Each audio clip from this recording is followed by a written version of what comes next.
to my Let's Play of Dragon Age Origins, and it's been a while. Again, this time I'm not going to go into a lengthy explanation. I'm just going to blame Diablo 3. So, let's just go. I'm pretty sure I am completely done in Lothering. And I'm going to ignore that exclamation point that says I'm not. Yeah, I have freed Sten, I have Liliana. Let's... oh crap.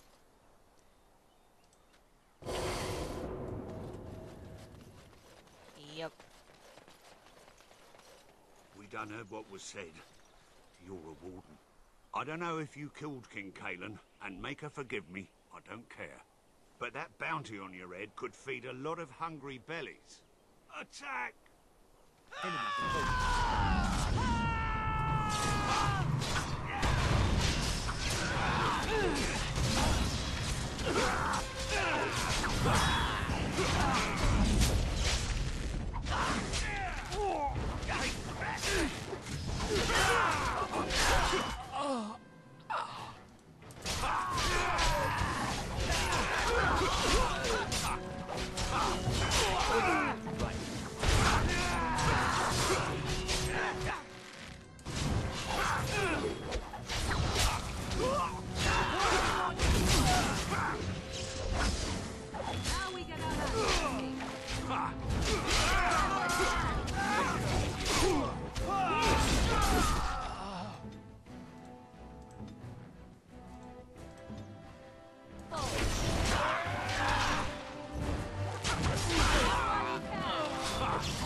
Welp.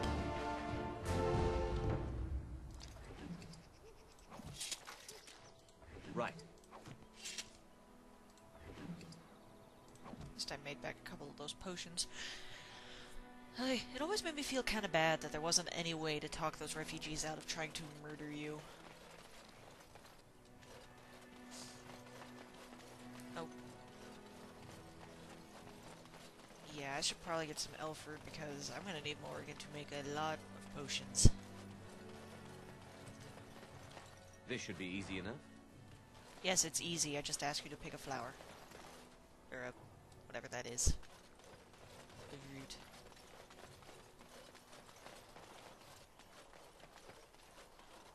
Someone help us! Oh, hi. Uh-huh.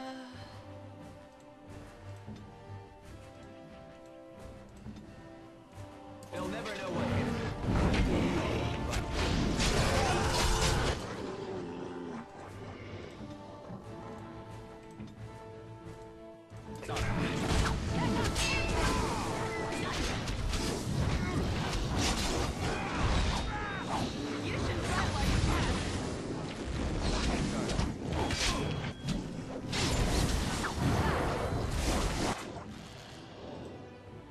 Victory shall be mine. Let's get started.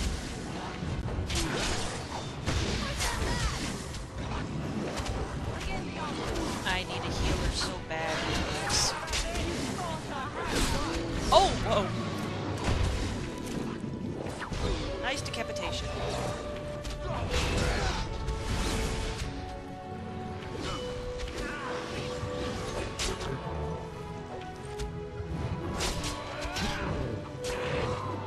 Excellent! Levels up. Levels up for everyone.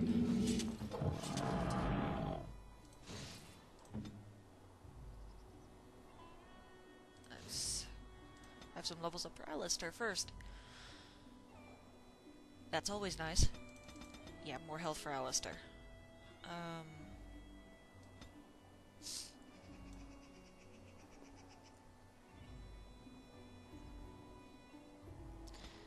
Taunt, I guess.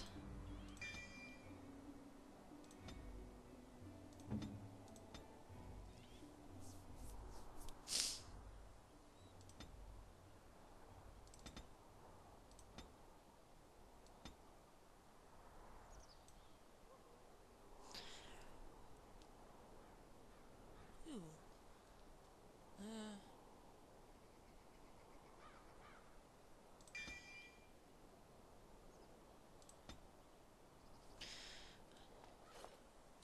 Is that lootable? Yes, it is. I'll take that.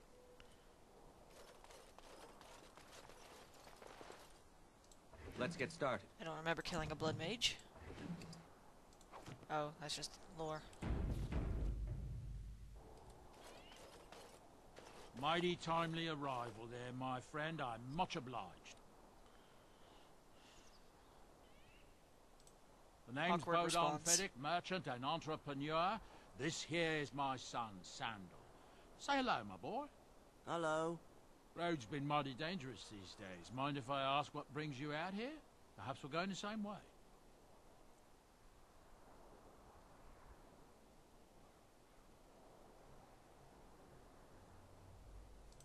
Grey Wardens?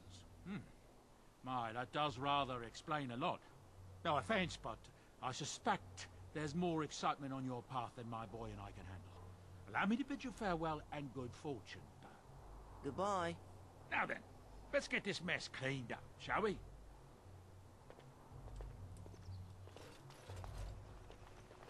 This should be easy enough. Here, let me just help you with that cleaning up part. Am I still able to talk to him? We'll be off as Oh. soon as this mess Nope. is cleaned up. Thank you kindly for all your assistance. Okay, moving on.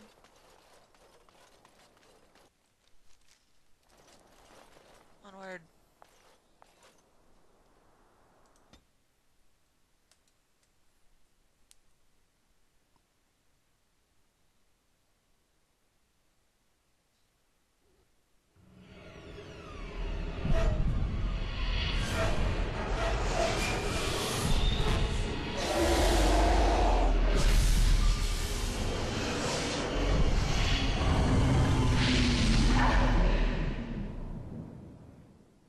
Oh shit, I was tripping balls.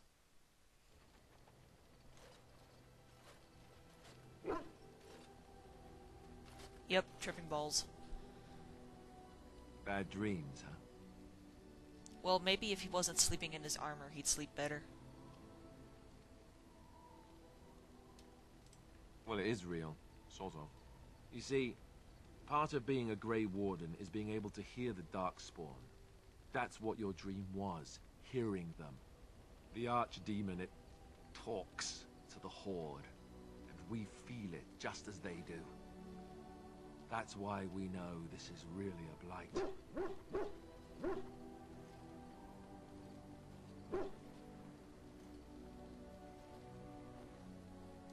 I don't know if it's really a dragon, but it sure looks like one. But yes, that's the Archdemon. It takes a bit, but eventually you can block the dreams out. Some of the older Grey Wardens say they can understand the Archdemon a bit, but I sure can't. Anyhow, when I heard you thrashing around, I thought I should tell you. It was scary at first for me, too.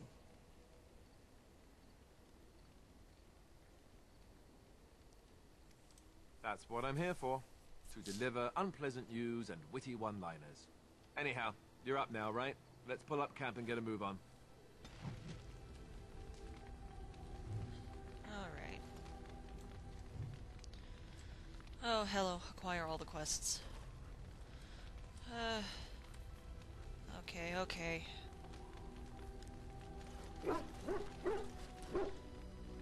I don't want to do that yet. Oh, look. Oh, you guys came after all. Ah, it's good to see you, my timely rescuer. Bodon Thetic, at your service, once again. I saw your camp and thought to myself, what safer place to rest for the evening than in the camp of a Grey Warden? I'm perfectly willing to offer you a fine discount for the inconvenience of our presence. How does that sound? Good? Yes? I really need to stop recording these when I'm going to have sneezing fits.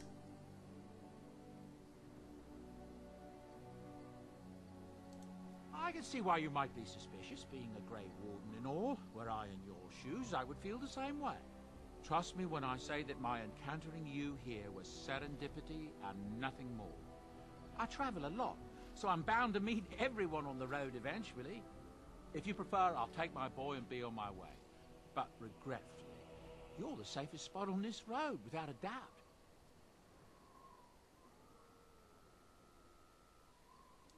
Anything, everything. but all of the finest quality. No cheap trinkets here. And my boy Sandal happens to be a bit of a hand with enchantments. Oh, yes. Sadly, it also makes us a target for bandits and the like. If there were spare hands to hire as guards, I would have done so long ago. Wonderful. Thank the gentleman, won't you, boy? Thank you, sir. We won't be a bother to you and your companions, I assure you. You should need enchantments, simply talk to my boy. Otherwise, come speak with me. No. Why not? Let's see if he has anything. Wait. Is there a... Nope. Okay.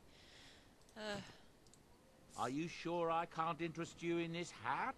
A pair of earrings, perhaps? A cheese knife? I'm sure you'll be pleased with the goods my boy and I have collected, and with your discount. Quite the savvy salesman, that one.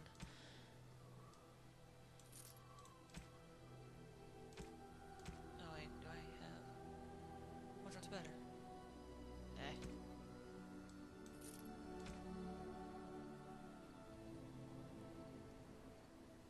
I should probably actually start using these.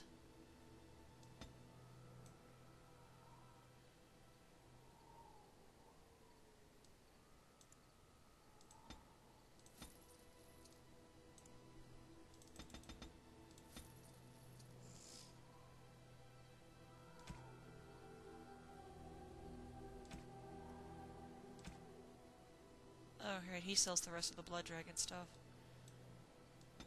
Not that I need it yet. Can't use it. Okay. Now I should probably actually start talking to people around camp and see if anyone has anything new to say. So begins that arc. So I apologize in advance for the fact that this episode is probably going to be mostly dialogue. I'm Morgan. What do you wish of me?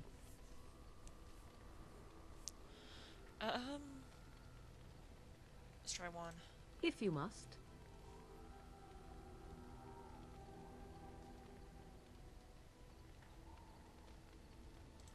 Well, that depends, does it not? What does she seem to be?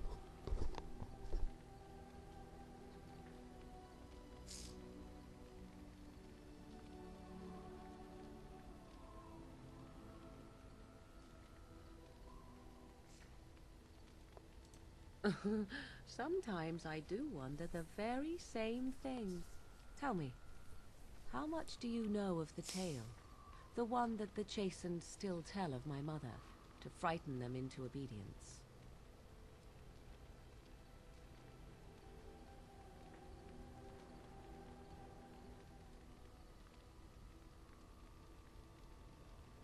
I can relay what Flemeth once told me herself, and you can decide whether or not 'tis the truth, if you desire.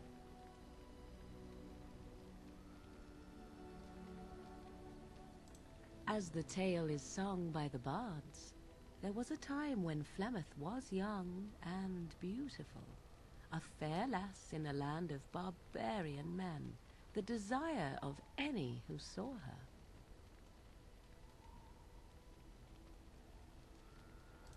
Many centuries before this land was even named Ferelden. The tales say that Flemeth fell in love with Osen the Bard and fled the castle of her husband, the dread Lord Conabar, and that he swore vengeance for her infidelity. In truth, my mother claims that 'twas Osen who was her husband, and Conabar the jealous lord who looked on from afar. Lord Conabar approached young Osen and offered him wealth and power in exchange for his lovely wife, and Osen agreed. Harsh. The life of a bard is a poor one, and love fades in the wake of hunger. 'Twas Flemeth who suggested the arrangement. Never All mind, would have confusing. been well had Lord Conabar kept his end of the bargain. But he was a foul man who bargained with coin he did not possess. Osen was led off to a field and slain, left for dead. Harsh again. Flemeth spoke to the spirits and learned of the deed, and swore revenge. Spirits first, and 'twas they who slew Conobar. Flemeth did not turn to the demon until much later. Lord Conobar's allies chased Flemeth, you see. Chased her to the wilds, and there she hid. There she found the demon, and he made her strong.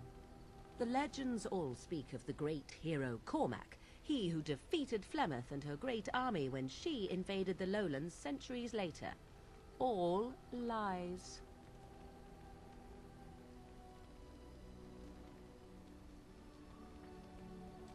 The truth of the matter is that there was never an invasion. As Flemeth tells it, the Chastened never raised an army under her banner, and she never fought with any warrior named Cormac. Cormac led a brutal civil war against his own people, and later claimed it was to vanquish evil that had taken root amongst the lords. Thus, he was hailed a hero. Flemeth was only attached to the legend much later. Perhaps 'twas due to the great war with the Chastened that eventually came, but Mother claims not to know how it began.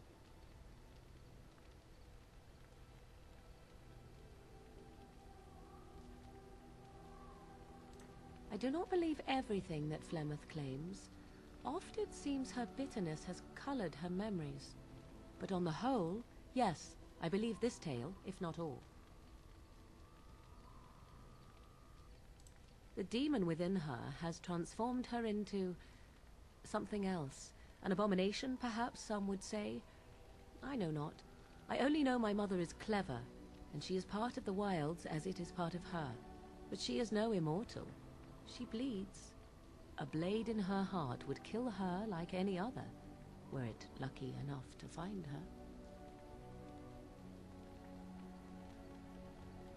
You ask if I have sisters. I have asked of this myself. The stories tell of many witches of the wilds after all, not just the one, and these tales existed long before I did. Flemeth refuses to speak of other daughters, if they existed, so should I believe I am her first? I doubt that too. I am still very confused by Flemeth, and playing 2 didn't help matters. The Chastened tell of a falling out between Flemeth and her daughters. They say that one day she hunted them all through the wilds and ate their hearts. It may be true. I have never seen another witch or heard of one.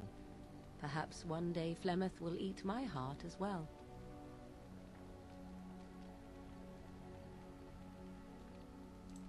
Flemeth tells it with far more embellishment than I, but you are welcome. Dare I ask of your own mother? Few are abominations of legend, 'tis true, but I find myself curious nevertheless.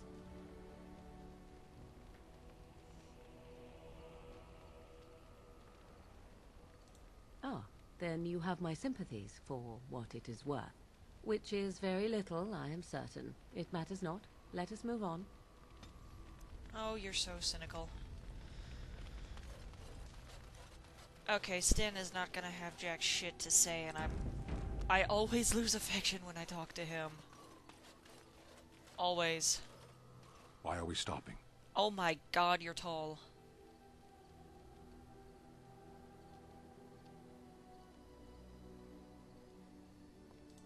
There are darkspawn to be fought. Is this delay needful?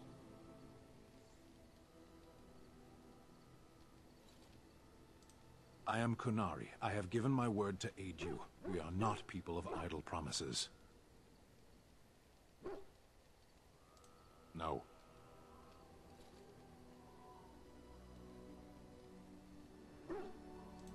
Get used to disappointment.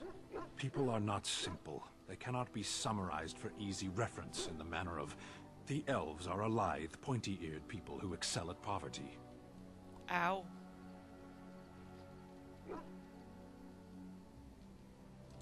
Many humans have said that to me. I do not understand it. If I were indeed hostile, you would be bleeding.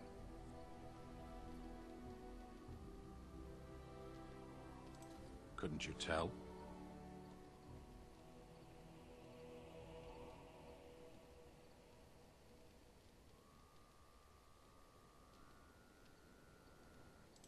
I am.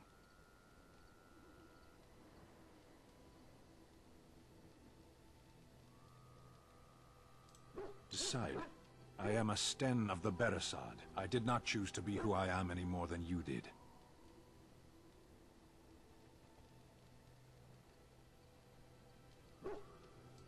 You are concerned. No need. I am fit enough to fight. As you wish. Oh. Okay, somehow I gained affection with him. Okay. Okay, sure.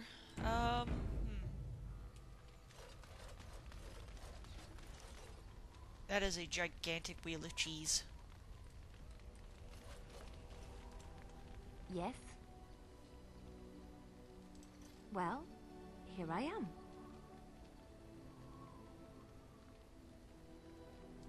I knew this would come up sooner or later.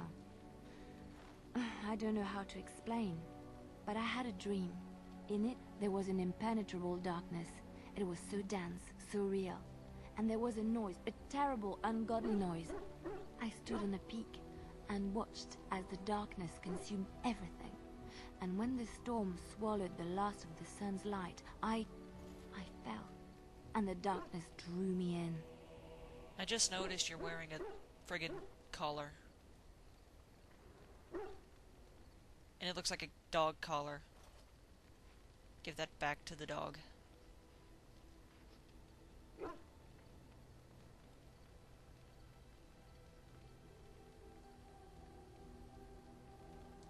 I suppose I did. That was what the darkness was, no? When I woke, I went to the Chantry's gardens, as I always do. But that day, the rose bush in the corner had flowered. Everyone knew that bush was dead. It was grey and twisted and gnarled, the ugliest thing you ever saw. But there it was, a single beautiful rose. It was as though the Maker stretched out his hand to say, even in the midst of this darkness, there is hope and beauty. Have faith.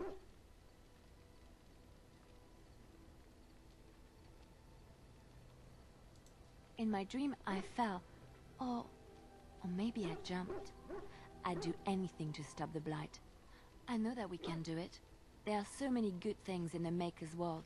How can I sit by while the blight devours everything?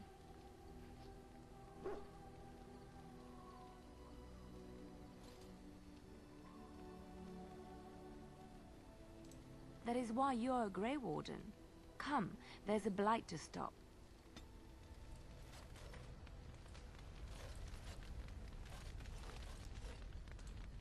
What do you need? My god, I am so short. Ask away.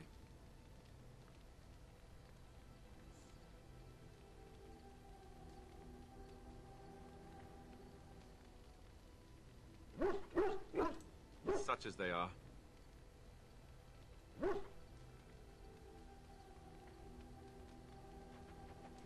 I imagine that eventually the Grey Wardens outside of Ferelden will wonder what's happened. Why there's no contact from Duncan or someone. They'll send someone eventually. Though who knows what Logain's people in Denerim will tell them. Maybe they won't send anyone. We could try to contact them. But that would mean leaving Ferelden, and even if we did, they couldn't come back with us in time to stop the Blight. So that means whatever happens, it's up to us.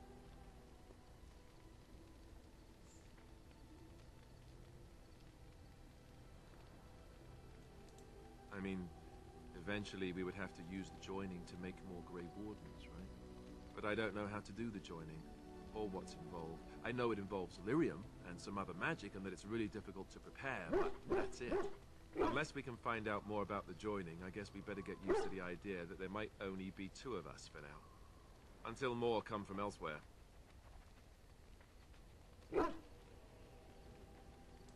That's a good question. There's plenty in Orlais, but who knows where they might be found. And the nearest Orlesian city is weeks away.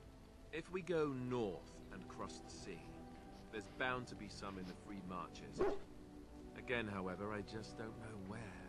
I don't know anything about Grey Wardens in other lands. About the Grey Wardens, anyhow. Fair enough. What do you need? I don't think Alistair has much to say at the Ask beginning. away. So for... well... let's try this. Same way you did. You drink some blood, you choke on it, and pass out. You haven't forgotten already, have you?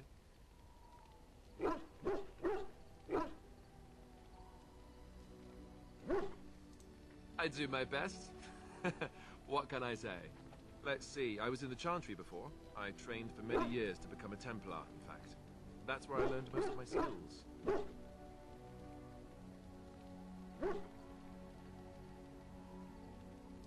You're telling me I was banished to the kitchens to scour the pots more times than I can count. And that's a lot. I can count pretty high. The Grand Cleric didn't want to let me go. Duncan was forced to conscript me, actually, and was she ever furious when he did. I thought she was going to have us both arrested. I was lucky.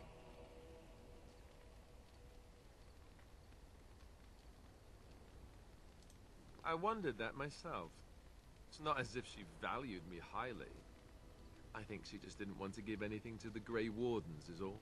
The Chantry didn't lose much. And I think I can do more fighting the Blight anyhow, rather than sitting in a temple somewhere. I'll always be thankful to Duncan for recruiting me. If it hadn't been for him, you know, I wouldn't have.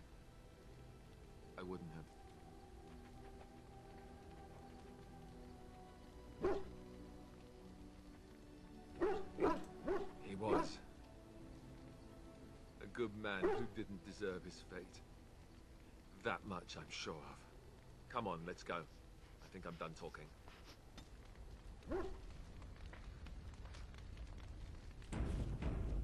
And if memory serves, there's actually even some...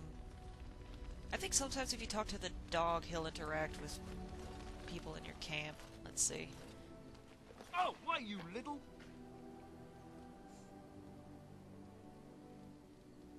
Your furry friend here took offense at me getting near his food. He snapped at me, look.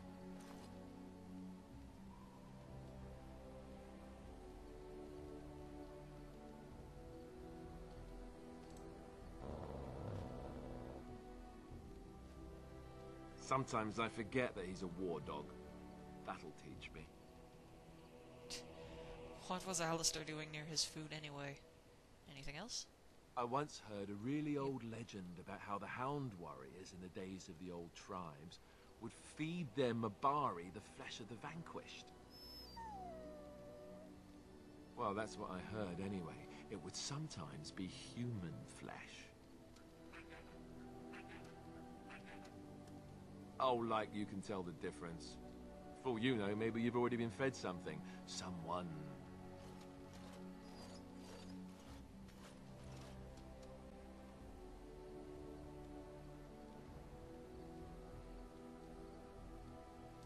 Hey! Oh, look at what your fool dog placed in my pack. A putrid, half-eaten hare is not something a woman wants to find in her unmentionables.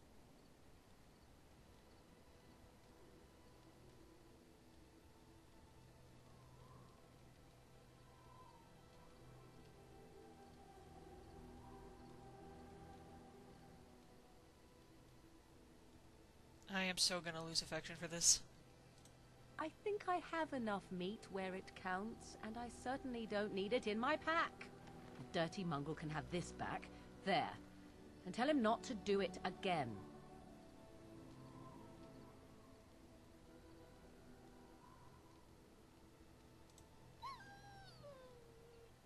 I don't want it, you worthless fur bag.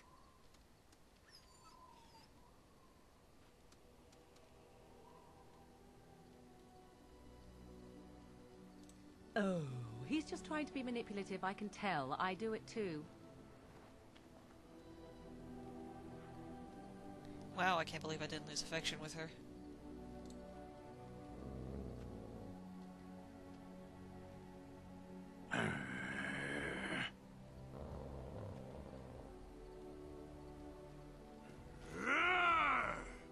What'd I just walk in on?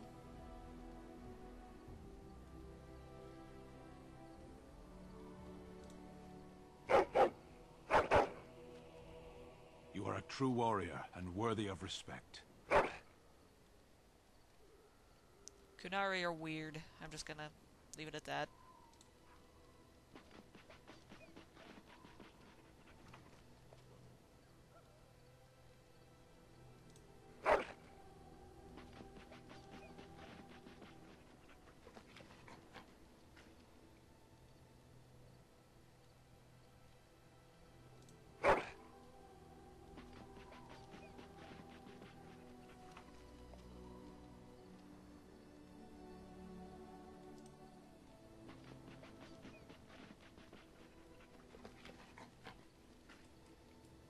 Yeah, some war dog.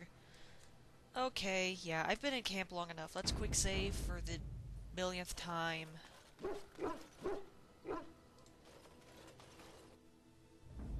Okay. Yes. Indeed. Indeed. Okay. Let's see.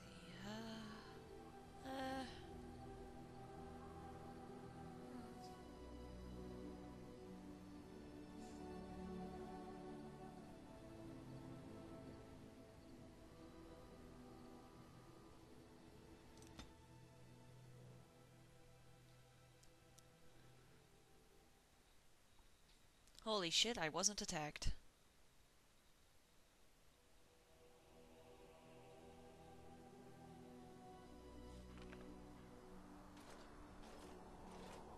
Look, can we talk for a moment? I need to tell you something. I, should probably have told you earlier. Well, let's see. How do I tell you this? We're almost at Redcliffe. Did I say how I know Eamon exactly?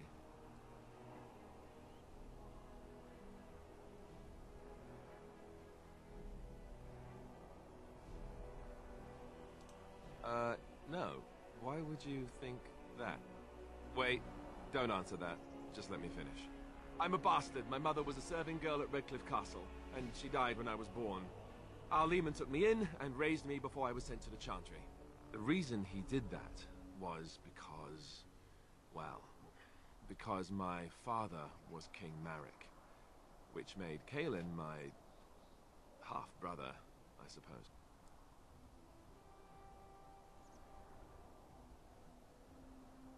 Witty response. Probably gonna lose affection for it. Ha! Yes, I guess it does at that. I should use that line more often. No, never mind. I would have told you, but it never really meant anything to me.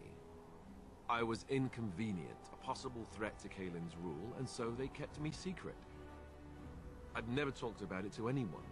Everyone who knew either resented me for it or they coddled me. Even Duncan kept me out of the fighting because of it. I didn't want you to know as long as possible. I'm sorry.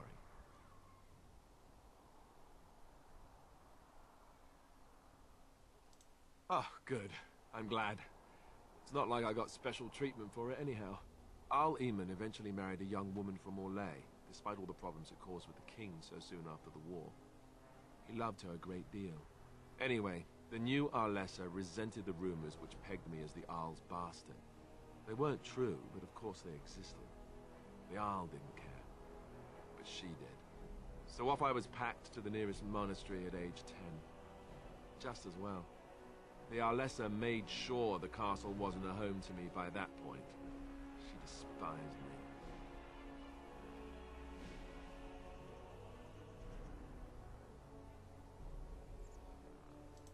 She may have, but I think it's more likely that she feared the rumors might be true.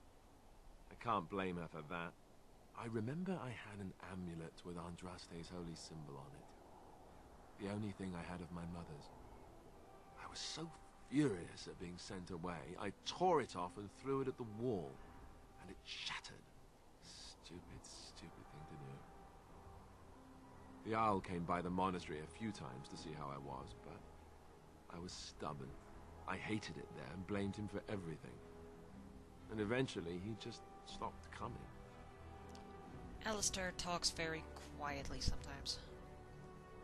Or maybe my headphones just suck.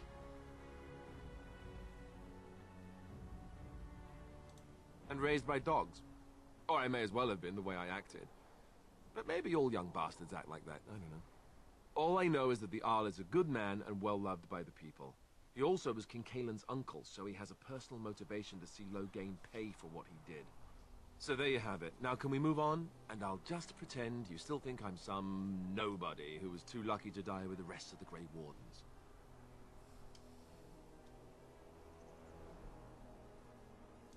Oh, lovely. I'm going to regret this. Somehow I just know it.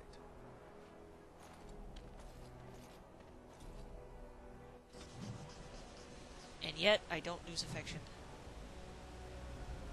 Okay. I'm going to stop for now before I get wrapped up in all of the mess that happens in this place. So, thank you for watching this admittedly boring episode, and we'll pick this up again another time.